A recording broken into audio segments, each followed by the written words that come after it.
My stepmother toasted to my poverty with a glass of vintage champagne, laughing as she told me to get off her property. She didn't realize that by the time she finished that glass, she wouldn't just be homeless. She would be trapped on an island of her own making, begging me for permission to cross the street. Welcome to Stoic Verdict. Here, we don't get mad, we get even. We believe in justice served cold and logic served absolute. If you are one of us, if you believe actions have consequences, join the jury by liking this video and subscribing right now. Let's get started. Let's rewind a little bit. My father was a brilliant architect, a man who designed skylines. I was his shadow. I learned the business from the foundation up. Then came Vanessa. Vanessa was 30 years younger than Dad, a former fitness influencer whose only real exercise was jumping to conclusions and running up credit card debt. She brought along her son, Tanner. Tanner was 22, wore sunglasses indoors, and referred to himself as an entrepreneur, despite never having a job. When Dad got sick, they cut me off. They blocked my number. They told the nurses I was toxic, so I couldn't visit. I only found out he passed away because I saw the obituary in the paper. The funeral was the breaking point. Vanessa stood at the podium, fake tears streaming down her face, talking about their love. Tanner was live-streaming it on Instagram. When I walked up to pay my respects, Vanessa signaled security. "Remove him," she said, loud enough for everyone to hear. "This is a private event for family, not failures." 2 security guards grabbed my arms. I didn't fight. I didn't scream. I looked Vanessa dead in the eyes and said, "Enjoy the house, Vanessa, while you can."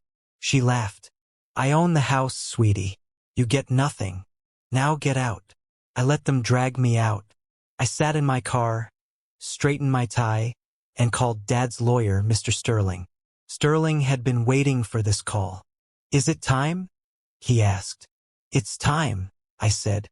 "Execute the Alcatraz clause." You see, Dad knew Vanessa was a gold digger. He knew she would try to take the mansion, so he let her have it. In the will, he left the 10,000 square foot estate entirely to Vanessa. But Dad and I owned the land around it. The estate was unique. It was situated in the center of a massive 50-acre plot. The house itself sat on a 1-acre square.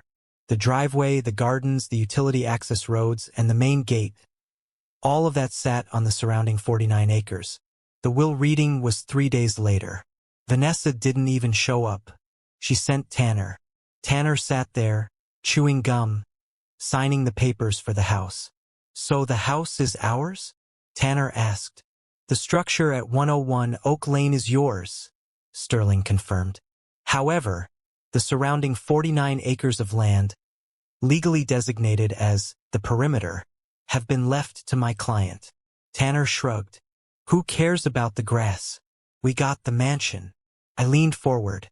"Tanner, do you know how electricity gets to the mansion?" He looked confused. "Wires. Wires that run underground," I said. "Through my land." "Do you know how water gets to the house?" "Pipes. Through my land." "Do you know how you drive your G-Wagon to the main road?" "Through my driveway." "So?" Tanner sneered. "We have an easement. Right of way. My lawyer said so." "You had an easement," Sterling corrected. "It was a revocable license granted by the previous owner. That license expired upon death. The new owner has decided not to renew it." Tanner stopped chewing his gum. "Here is the situation," I said, sliding a document across the table. "I am shutting down access to my private property effective immediately. That means the driveway is closed. I've also scheduled a contractor to remove the utility lines that encroach on my soil. You have the house, Tanner, but you have no water, no power, and no way to get to the street unless you buy a helicopter." "You can't do that," Tanner shouted, standing up. "That's illegal." "It's perfectly legal," I said calmly. "It's my land. I can dig a moat if I want to. In fact, I might just do that." Tanner called Vanessa. I could hear her screaming through the phone. She threatened to sue. She threatened to call the governor. She threatened to burn the house down. "If you burn it down," I said loudly enough for the phone to pick it up, "I'll sue you for the smoke damage to my trees." I gave them an ultimatum. They had 24 hours to negotiate, or the bulldozers were coming to tear up the driveway. They tried to fight it. They called the police. The police came out, looked at the survey maps, looked at my deed, and told Vanessa, "Sorry, ma'am, he owns the driveway. You're technically trespassing right now." The look on Vanessa's face when the officer told her to step off the pavement and onto the porch was worth every second of abuse I'd endured for 5 years. For 2 days, they lived in that mansion like prisoners.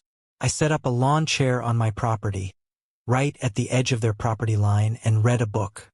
I watched the power company, who I legally requested to disconnect the lines crossing my land, turn off the lights. The mansion went dark. Then the water stopped. By day 3, the Alcatraz strategy had worked. The smell of the unflushed toilets was probably getting to them. Vanessa walked out to the property line. She looked 10 years older. No makeup, hair a mess. "What do you want?" she rasped. "I want the house," I said. "It's worth $4 million, she hissed. "It's worth 0, I replied. "It's a pile of bricks with no utilities and no access. It's a glorified storage unit. But, because I'm a generous man, I'll buy it from you." "For how much?" "For the exact amount of the credit card debt you racked up in Dad's name. I pay off the banks so you don't go to jail for fraud. And you give me the deed. And you leave. Today." She looked at the dark house. She looked at Tanner, who was crying in his car because his phone was dead. She looked at me. She signed. "It's been 6 months. I renovated the house. I reconnected the utilities. Since I own the land, it was easy. I live there now. It's quiet. Vanessa is living in a studio apartment, working as a greeter at a gym. Tanner had to sell his car and actually get a job at a fast food joint. I saw him the other day at the drive-thru. I ordered a coffee. He handed it to me, refusing to make eye contact. "Keep the change, Tanner," I said. I drove up my long private driveway, parked in front of my house, and finally, for the first time in years, I felt like I was home. My father taught me that a building is only as strong as its foundation. Vanessa thought she could steal the castle, but she forgot that the king owns the land. And that was the Stoic verdict. Rational, patient, and final. If you agree with how justice was served today, hit the like button and subscribe to ensure you don't miss the next judgment. Thanks for watching.